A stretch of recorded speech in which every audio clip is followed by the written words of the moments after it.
నమస్తే అండి, ఎలా ఉన్నారు అందరూ? బాగున్నారా? నేనైతే బాగున్నానండి.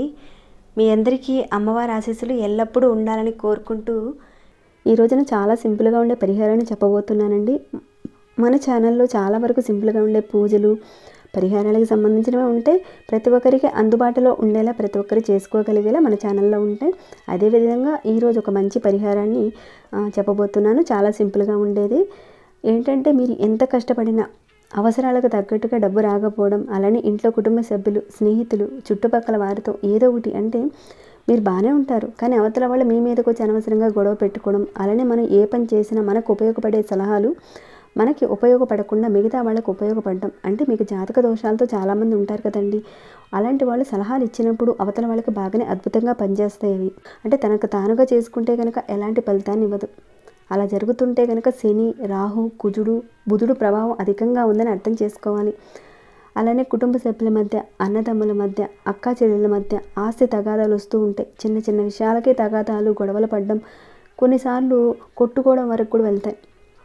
అలానే భార్య మీద భర్త, భర్త మీద భార్య, ఆర్థికపరమైన విషయాలు, నా దగ్గర అంత డబ్బు ఉంది, నీ దగ్గర అంత లేదు, నేను ఎంత సంపాదిస్తున్నాను, అంత సంపాదిస్తున్నాను అని ఇలాంటి విషయాలతో డబ్బు పరంగా, ఆర్థిక పరంగా పెట్టుకోవడము, అవమానించుకోవడము, తోలనాడటము ఇవన్నీ జరుగుతున్నా, అలానే అవతల వాళ్ళు మన మాట వినటం లేదు, ఇబ్బంది కలిగిస్తున్నారు, మనల్ని కంప్లైంట్ చేస్తున్నారు, మన మీద లేనిపోని కంప్లైంట్స్ చేస్తున్నారు, ఇలాంటివి జరుగుతుంటే జాతకంలో శని భగవానుడు, కుజుడు, బుధుడు సరిగ్గా లేడని మనం అర్థం చేసుకోవాలి. వీళ్ళందరూ తోడైనప్పుడు ఆర్థికంగా అనేక రకాల ఇబ్బందులు వస్తాయి. అలానే ధనానికి సంబంధించిన సమస్యలు వస్తాయి. ఎవరైతే ఇలాంటి ఇబ్బందులతో బాధపడుతున్నారో అలాంటి వాళ్ళు తప్పకుండా ఈ పరిహారం చేసుకుంటే ఆ సమస్యల నుంచి బయటపడతారు. ఈ పరిహారం చేసుకోవడం వల్ల కుటుంబంలో గౌరవ మర్యాదలు పెరుగుతాయి. శని భగవానుడు, కుజునుడు యొక్క ప్రభావం అంటే మన శత్రువుల నుండి, అంటే అంతర్గత శత్రువుల నుంచి కూడా మనకు అపకారం చేసేవాళ్ళు ఉంటారు కొంతమంది. అలాంటి వాళ్ళ నుంచి కూడా మీకు రక్షణ కలిగిస్తుంది ఈ పరిహారం. కొంతమంది ఏ పని మొదలుపెట్టినా ఆ పని సరిగ్గా అవ్వదు, ఏదో ఒక సమస్య వస్తుంది, మధ్యలోనే ఆగిపోతుంది. చాలామంది అనుకుంటారు ఇలా జరిగితే ఏదో ప్రయోగాలు చేసేసారు, ఏదేదో చేసేసారు, మంత్రంత ప్రయోగాలు చేశారండి అని చాలామంది అనుకుంటారు. కానీ జాతకంలో కుజుడు యొక్క ప్రభావం వల్ల కూడా అలా జరుగుతుంది.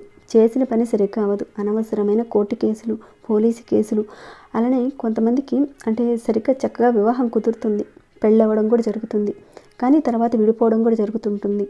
అలానే కోర్టు కేసులు, పోలీస్ కేసులు ఇలాంటి ఇబ్బందులు వస్తూ ఉంటాయి. ఎవరైనా ఇలాంటి ఇబ్బందులు వస్తూ ఉంటే కనుక ఈ పరిహారం చేసుకుంటే ఉపశమనాన్ని పొందొచ్చు. మీరు చాలామంది అంటూ ఉంటారు, మా ఇంట్లో వాళ్ళే శత్రువులుగా అయిపోయారండి. అలా ఉన్నా కానీ చేసుకోవచ్చు. శత్రువులు అధికంగా ఉన్నారు, ఇబ్బంది పెడుతున్నారు, కుటుంబ సభ్యులు, చుట్టాలు, ఉద్యోగస్తులు, బయటవారు ఎవరైనా సరే మిమ్మల్ని ఇబ్బంది పెట్టకుండా ఉండడానికి పరిహారం చేసుకోవచ్చు. అలానే మన ధన సంపద పెరగడానికి కూడా చేసుకోవచ్చు. ఆడవారైనా మగవారైనా ఎవరైనా చేసుకోవచ్చు. ఇంత ఎందుకు చెప్తున్నానంటే, ఒక్క చిన్న మాటతో చెప్పాను అనుకోండి, అందరికీ అర్థం కాకపోవచ్చు కదా. కాస్త వివరించి ఇలాంటి ఇబ్బందులు ఉన్నవారు ఈ రకంగా చేసుకోవచ్చు అని చెప్పి ఇలా నేను క్లియర్గా చెప్పడం జరిగిందండి. ఇక ఈ పరిహారాన్ని చేసుకోవడానికి నియమాలు ఏంటంటే, ఆహార నియమాలంటూ ఏమీ ఉండవు. కాకపోతే నెలసరిలో ఉన్నప్పుడు మాత్రం చేయకండి.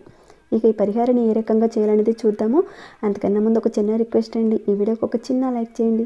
అలా చేయడం వల్ల 10 మందికి ఈ వీడియో చేరుతుంది. ఎవరికైతే ఇలాంటి ఇబ్బందులు ఉన్నాయో వాళ్ళు కూడా చేసుకోగలుగుతారు. ఒక రకంగా వాళ్ళకి మీరు హెల్ప్ చేసిన వాళ్ళు అవుతారు. అలానే మరిన్ని మంచి మంచి వీడియోలు పోస్ట్ చేసేలా నాకు కాస్త బూస్ట్ ఇచ్చిన వాళ్ళు అవుతారు. అలానే కొత్తవారు ఎవరైనా మీలో ఉంటే కనుక మొదటిసారిగా చూస్తుంటే మన ఛానల్లో మంచి మంచి పూజలు, పరిహారాలకు సంబంధించిన వీడియోస్ ఉన్నాయి. ఒకసారి మీరు ఛానల్లోకి వెళ్ళి చూసి సబ్స్క్రైబ్ చేసుకుని బెల్ బటన్ ప్రెస్ చేసిన వెంటనే ఆల్ అనే నోటిఫికేషన్ కూడా తప్పకుండా ఆన్లో పెట్టుకోండి. ఓకేనండి. ఇక పరిహారాన్ని ఏ రకంగా చేయాలనేది చూసేద్దాం. ముందుగా ఈ పరిహారానికి మీరు తీసుకోవాల్సింది 11 రావి ఆకులు అవసరం ఉంటాయి. అవి కూడా బాగున్న రావి ఆకులను తెచ్చుకోండి. అంటే చిల్లులు పడినవి, బెజ్జాలు పడినవి, నలిగిపోయినవి, చినిగిపోయినవి అలా ఉంటాయి కదా, అవి కాకుండా కాస్త ఫ్రెష్గా బాగున్న ఆకులు తెచ్చుకోండి. ఒక 11 ఆకులు తెచ్చుకోండి. ఇప్పుడు చెప్పుకున్న సమస్యలు ఉన్నవాళ్ళు తప్పకుండా పరిహారం చేసుకోండి. ఖచ్చితంగా మార్పు అయితే ఉంటుంది. ఇంతకు ముందున్న ఇబ్బందుల నుంచి చాలా వరకు మీరు బయటపడతారు. మార్పు మాత్రం కనపడుతుంది. ఇక ఈ పరిహారాన్ని ఎప్పుడు చేసుకోవాలంటే మంగళవారం రోజున చేసుకోవాలి. మంగళవారం కుదరలేదా శనివారం రోజు చేసుకోవచ్చు. మంగళవారం రోజున కానీ లేదంటే శనివారం రోజున కానీ మీ వీలును బట్టి ఏదో ఒకరోజు చూసుకొని స్టార్ట్ చేయండి. ఆకులు మాత్రం 11 ఆకులు మాత్రమే తీసుకోవాలి.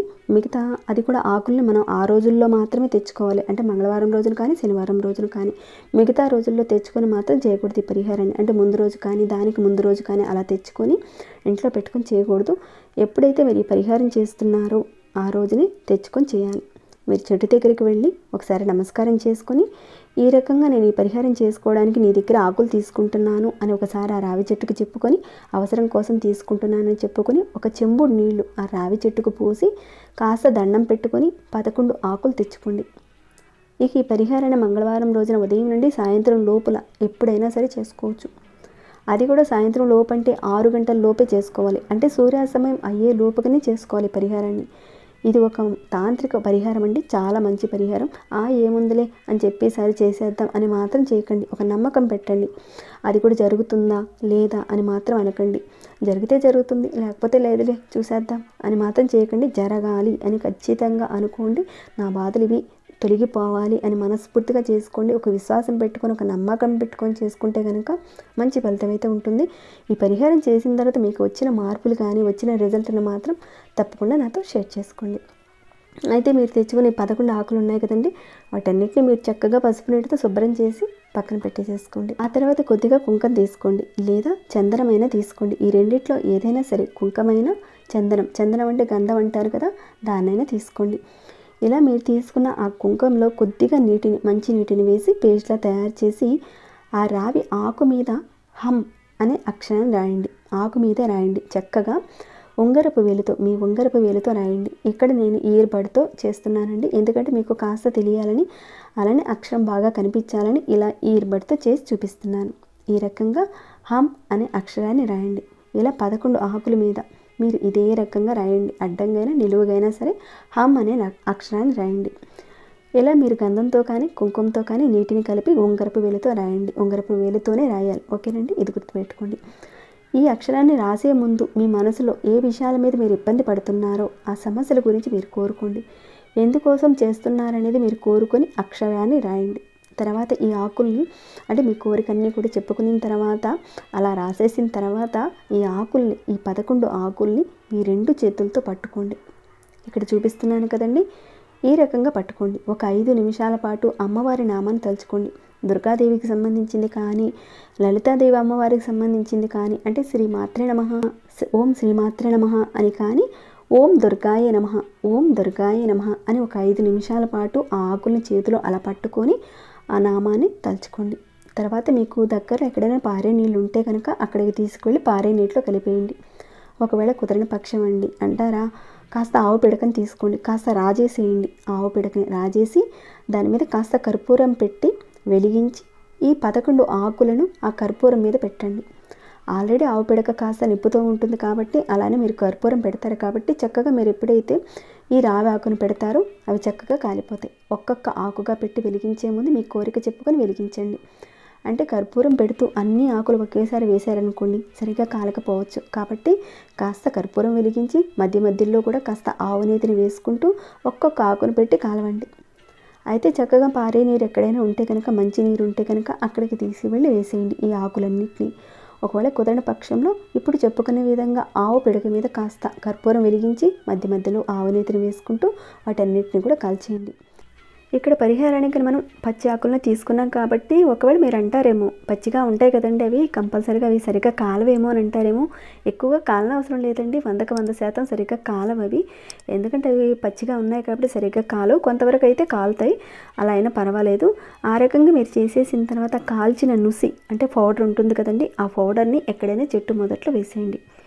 ఈ రకంగా మీరు నెలకు ఒకసారి చేయండి. మంగళవారం రోజైనా సరే లేదంటే శనివారం రోజైనా సరే మీకు వీలును బట్టి నెలకు ఒకసారి చేయండి. ఇలా ఎన్ని నెలల పాటు చేయాలి అంటే ఒక 11 నెలల పాటు చేయండి.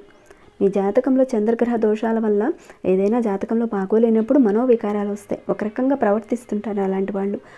అలానే ఈ పరిహారం చేసుకోవడం వల్ల బుధుడు, కుజుడు, శని యోగిస్తాడు. అలా యోగించడం వల్ల ఇందాక మనం చెప్పుకున్న ఇలాంటి సమస్యలతో ఎవరైతే ఉన్నారో ఆ సమస్యల నుంచి బయటపడతారు. ఎంతో కొంత మార్పును మాత్రం తప్పకుండా చూస్తారండి. ఇంతకుముందు ఉన్న పరిస్థితుల నుంచి చాలా వరకు మీరు బయటపడతారు.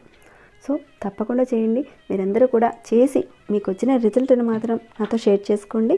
మరి ఈ వీడియో మీకు ఎలా అనిపించిందనే మాట చెప్పండి. ఇక ఈ వీడియోని ఇంతటితో ముగిస్తున్నాను. ఏమైనా డౌట్స్ వస్తే కనుక అడగండి, తప్పకుండా రిప్లై ఇస్తాను. ఇంకా లైక్ చేయకుండా ఎవరైనా చూస్తుంటే ఒక చిన్న లైక్ చేయండి. సబ్స్క్రైబ్ కానివారు కొత్తవారు మన ఛానల్కి సబ్స్క్రైబ్ అవ్వండి. మరొక భక్తి వీడియోలో మళ్ళీ మిమ్మల్ని కలుసుకుంటాను. అంతవరకు సెలవు.